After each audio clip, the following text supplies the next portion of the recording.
জামিন পেলেন না চিন্ময় কৃষ্ণ প্রভু। নজিরবিহীন, সারা পৃথিবীতে এরকম কোথাও হয় না যে সন্ন্যাসী উকিলই পেলেন না, তার হয়ে চিন্ময় প্রভুর হয়ে যে লড়াই দেবেন সেরকম কোনো আইনজীবী রাজি হলেন না। কারণ সবারই তো জানের ভয় আছে, বাংলাদেশে আইনের শাসন বলতে কিছু নেই।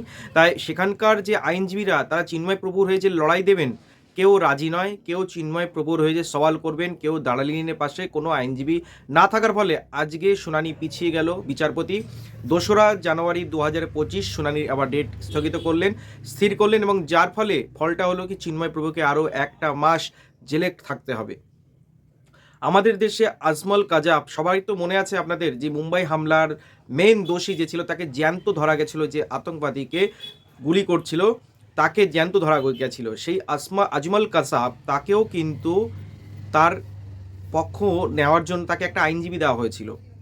কারণ এটা হচ্ছে মানবাধিকার যেটা বলে ভারতীয় আইনে, সংবিধানে, সেটা হচ্ছে দোষীও একটা হত্যাকারীও তার পক্ষ রাখার জন্য আইনজীবী তাকে দেওয়া হবে। কিন্তু বাংলাদেশে সেই সাধু চিন্ময় কৃষ্ণপ্রভু না কোনো টেরোরিস্ট উগ্রপন্থী হামলার সঙ্গে যুক্ত, নাহি তার কাছে কোনো অস্ত্র পাওয়া গেছে। তিনি তিনি বরং বাংলাদেশে যখন বন্যা হয়, যখন সেখানকার মানুষদের বিপদের সময় তিনি তাদের পাশে দাঁড়িয়েছেন।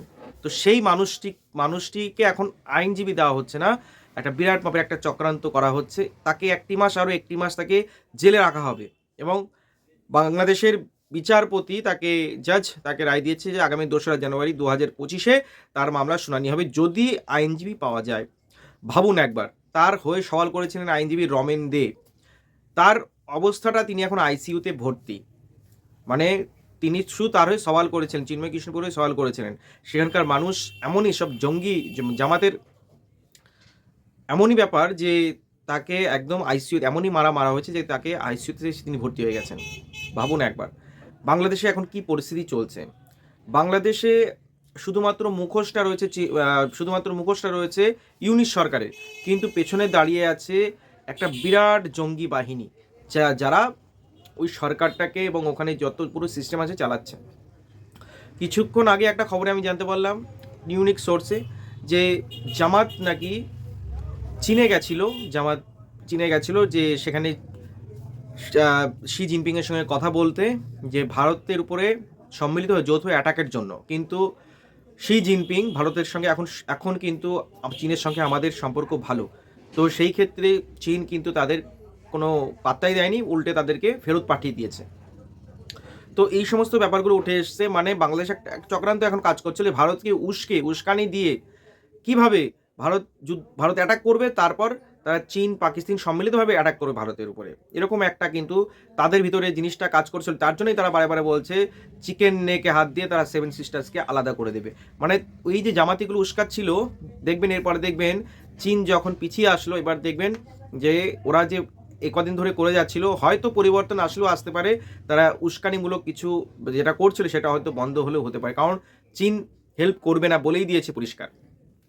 তো সেই ক্ষেত্রে অনেকেই ভাবতে পারে, যেমন ওদের যে ওয়াকারুজ্জামান যে সেনাপ্রধান আছে, সেই সেনাপ্রধান বলছে যে ভারত যদি অ্যাটাক করে আমাদের যে কোনো মুহূর্তে যুদ্ধের জন্য প্রস্তুত থাকতে হবে। কিন্তু বাংলাদেশের ভেতরে এরকম একটা ভাব কেন আসছে যে যুদ্ধের জন্য প্রস্তুত থাকতে হবে? ভারত কি এত সহজেই অ্যাটাক করবে? ভারত কখনোই এত সহজে অ্যাটাক করবে না। আন্তর্জাতিক আগে সমর্থন তৈরি করবে, যদি আন্তর্জাতিক সমর্থন ভারত পায় তবেই কিন্তু ভারত অ্যাটাক করবে। মাথায় রাখবেন আপনারা সকলেই, বাংলাদেশবাসীদেরও বলছি, ভারতবাসীদেরও বলছি, ভারত কিন্তু ব্রিক্সের সদস্য, ভারত কিন্তু কোয়াডের সদস্য।